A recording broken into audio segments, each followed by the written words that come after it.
Jameis was the first pick in 2015. Second pick, Marcus Mariota. And Mariota was the quarterback of that Oregon team when things went haywire for Jameis Winston. Mariota started last night for the Falcons. The Falcons using their number one guy. He's their number one guy for now. Desmond Ridder is behind him. And every once in a while, they'll be, oh, they're going to go get Jimmy G or they're going to get this guy. They seem to be content, Chris, Definitely, to go forward with Marcus Mariota. What did you see from him last night against the Jets? It looked good. I mean, it's the second week in a row. You go, well, I like the offense. I like what Arthur Smith is doing. Made some plays. This guy right here, with him coupled with Drake London, Kyle Pitts, I mean, just all-pro tight end Kyle Pitts. It's just coming, everybody, just get used to it. I think he's about to take the league by storm and become the best tight end in football. He's just insane that way. But, hey, there's a toughness. They got, moving him a little bit, the play-action passes. What I will say with this game is, again, this is where preseason can be frustrating. They've practiced against each other the last few days, right?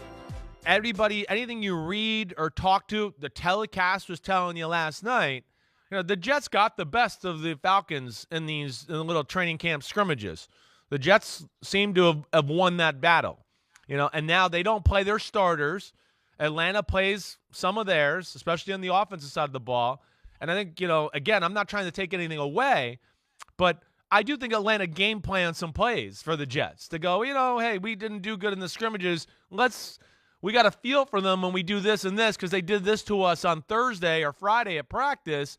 Let's screw them over with this. They haven't seen that. And I think there was some of that for sure in the game plan yesterday. But either way, good on Arthur Smith to give his team some confidence. And Mariota looked good. He really did. And I think they're going to know how to use him the right way. I'm impressed with Arthur Smith, the head coach, the attitude he brings. It's Vrabel-ish, which we've seen be pretty successful here in the NFL.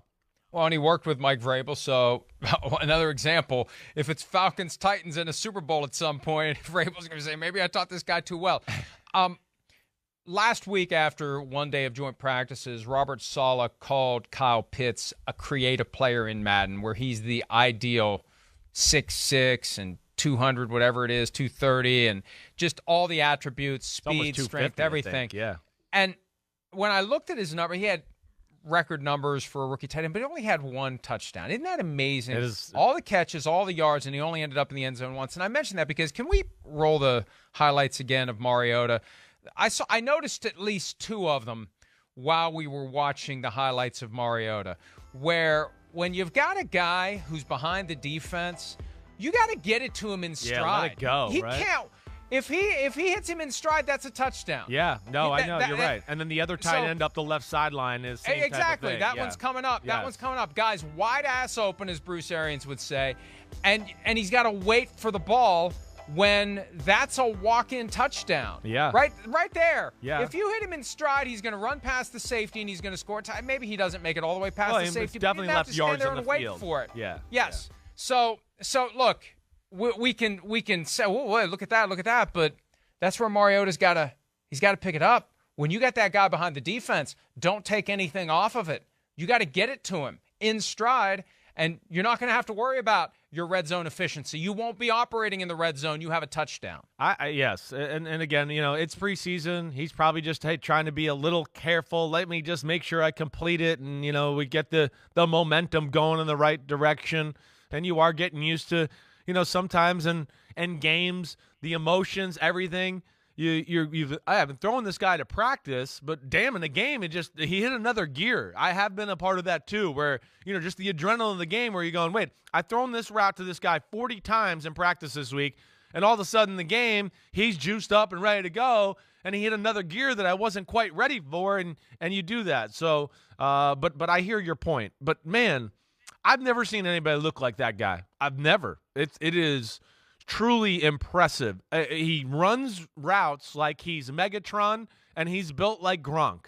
And that's just crazy. It really is. And they got some weapon there. And I know we didn't get to see Drake London last night, but got to see him a little bit in the first preseason game against Detroit.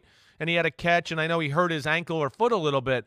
But, to your point with the red zone touchdowns, Arthur Smith's run game, Mariota being able to also run and the design run there, they're going. I would think are going to put some people in some binds. You got Drake London, who's 6'5", And during the draft process, right, we talked about 50-50 balls are like 90-10 with him. And now you got Pitts on the other side. 50-50 balls are going to be 95-5 with him. And then ability to run the ball and play a little Vrabel smash mouth football. I would be shocked if they're not more dangerous in the red zone this year than years past. Well, and look, if Mariota doesn't get it done, I don't know when they flip to Desmond Ridder. I don't know. Yeah. I don't know when he's going to be ready. Looks good, though. And if it turns out, well, and, you know, if Ridder doesn't become what they need, that's a very attractive destination emerging for the next quarterback who decides, I'm not happy where I am, and I'm going to start evaluating the opportunities out there. Tom Brady's not going to be in Tampa next year. Who knows what the Saints are going to be? Who knows what the Panthers are going to be? But as I look for my options as to where I can go and make a difference, maybe Atlanta makes a lot of sense. Maybe that's one of the reasons why Deshaun Watson pulled them to the table. They didn't come to the table. He pulled them to the table, as you had said before. Maybe he saw what they can ultimately be based on where they're currently headed. Yeah, I think that they'll have a lot of options. You know, and again, I think we both think they overperformed last year for a team that we looked at and when there's not that much great here, but they were competitive and in the playoff conversation. You know, yes, I agree with you. Free agent quarterbacks might go, whoa, wait, Arthur Smith looks like he's got a clue on offense. They got some weapons. I like the offense altogether. And the other thing that, you know, I haven't gone down this road quite yet, but like I trust guys like my father.